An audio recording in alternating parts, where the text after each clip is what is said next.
നമസ്കാരം. അന്തരിച്ച കലാകാരൻ സുധിയുടെ കുടുംബവുമായി ബന്ധപ്പെട്ട് കഴിഞ്ഞ കുറച്ചധികം നാളുകളായി വലിയ വിമർശനങ്ങളും എതിർപ്പുകളും വാഗ്വാദങ്ങളുമൊക്കെ നടക്കുന്നുണ്ട്. സുധിയുടെ ആദ്യ മകനായ കിച്ചു സുധിയും സുധിയുടെ ഭാര്യയായ രേണു സുധിയും തമ്മിലുള്ള ചില പ്രശ്നങ്ങളാണ് ഇത്തരത്തിലുള്ള തർക്കങ്ങളിലേക്കും സൈബർ ഇടങ്ങളിലെ ചർച്ചകളിലേക്കും നയിച്ചത്. കിച്ചു സുധി രേണു സുധിക്കെതിരെ സംസാരിച്ചുകൊണ്ട് ലൈവ് സ്റ്റോറി എന്ന രീതിയിൽ യൂട്യൂബ് ചാനൽ ഒരു വീഡിയോ ചെയ്തിരുന്നു. തന്നെ രേണു സുധി നോക്കിയിട്ടില്ല എന്ന ആരോപണങ്ങളാണ് കിച്ചു സുധി അന്ന് ഉന്നയിച്ചിരുന്നത്. ഇതിന് മറുപടിയായി നിരവധി തവണ രേണു രംഗത്ത് വന്നിരുന്നെങ്കിലും ഇപ്പോൾ ഒരു ഓൺലൈൻ ചാനൽ നൽകിയ അഭിമുഖത്തിൽ തൻ്റെ മനസ്സ് തുറക്കുകയാണ് രേണു സുധി. കിച്ചു സുധി തന്നോട് പറഞ്ഞ കാര്യങ്ങളിൽ യാതൊരു പിണക്കവുമില്ല എന്നാണ് രേണു വ്യക്തമാക്കുന്നത്. വിവാദങ്ങൾക്ക് പുറകിൽ ആരൊക്കെയോ കളിക്കുന്നുണ്ടെന്നും പലരും റീച്ചിന് വേണ്ടി മാത്രമാണ് തന്നെ ഉപയോഗിക്കുന്നതെന്നും രേണു ഒരു യൂട്യൂബറിന് നൽകിയ അഭിമുഖത്തിൽ വെളിപ്പെടുത്തുന്നുണ്ട്. രേണുവിൻ്റെ വാക്കുകൾ ഇങ്ങനെയാണ്: കിച്ചുവിൻ്റെ വിവാഹത്തിൽ കുറച്ചധികം കാര്യങ്ങൾ പറയാനുണ്ട്. കുറച്ച് കടങ്ങളും കുറേ കഷ്ടപ്പാടും രണ്ടു മക്കളെയും മാത്രം തന്നിട്ടാണ് സുധിച്ചേട്ടൻ മരണമടയുന്നത്. ഒരു സ്വത്തും തന്നില്ല. തന്നെ കൊണ്ട് കഴിയുന്ന പോലെ രണ്ടു മക്കളെയും നല്ല പോലെ നോക്കി. കിച്ചുവിന് 22 വയസ്സായി. നിലവിൽ പ്രായപൂർത്തിയായിട്ടുണ്ട്. അവൻ സ്വന്തമായി സമ്പാദിക്കാറായി. അവൻ പറയുന്നത് അവൻ്റെ അഭിപ്രായങ്ങളും കാര്യങ്ങളുമാണ്. എനിക്കതിൽ വിയോജിപ്പോ ആരോടും പിണക്കമില്ല. ഇതിൻ്റെ പുറകിൽ ആരൊക്കെ കളിച്ചുവെന്നും മാനിപ്പുലേറ്റ് ചെയ്തെന്നും അറിയാം. എല്ലാവരും റീച്ചിന് വേണ്ടിയാണ് ചെയ്യുന്നത്. 24-ാം തീയതി വരെ അവനെയും ചേർത്ത് പിടിച്ചിട്ടുണ്ട്. പെട്ടെന്നാണ് ഇത്തരത്തിലുള്ള ആരോപണങ്ങൾ വന്നത്.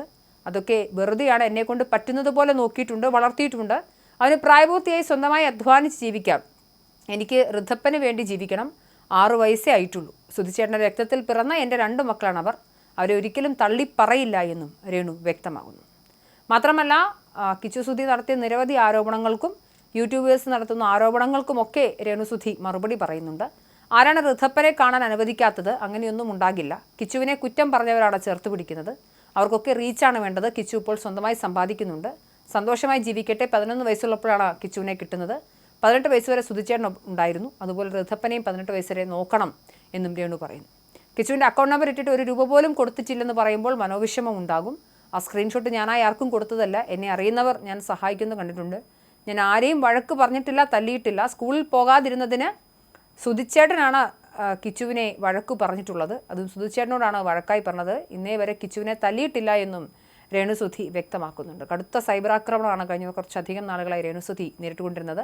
താൻ ആത്മഹത്യയുടെ വക്കിലാണെന്നും തന്നെക്കുറിച്ച് അപവാദ കഥകൾ പറയരുതെന്ന് പറഞ്ഞ് രേണു സുധി കിച്ചു സുധിയുടെ വീഡിയോ വന്നതിന് ശേഷം പരസ്യമായി രംഗത്ത് വന്നിരുന്നു. മാത്രമല്ല, നിലവിൽ ഇൻസ്റ്റഗ്രാമിൽ സബ്സ്ക്രിപ്ഷൻ തുടങ്ങിയിട്ടുണ്ട് രേണു സുധി. അതുകൊണ്ട് തന്നെ സബ്സ്ക്രിപ്ഷൻ നിർത്തില്ല എന്നും അത് തുടരും. എന്നാൽ അതേസമയം മക്കളെ പൊന്നുപോലെയാണ് നോക്കുന്നതെന്നുമാണ് രേണു സുധി ആവർത്തിക്കുന്നത്. കടങ്ങളുണ്ട്, കടങ്ങൾ വീട്ടേണ്ടതുണ്ട്, ഒരുപാട് ഉത്തരവാദിത്തങ്ങളുണ്ട്. അത് ചെയ്യുകയാണ് എന്ന അർത്ഥത്തിലാണ് രേണു സുധി സംസാരിക്കുന്നത്.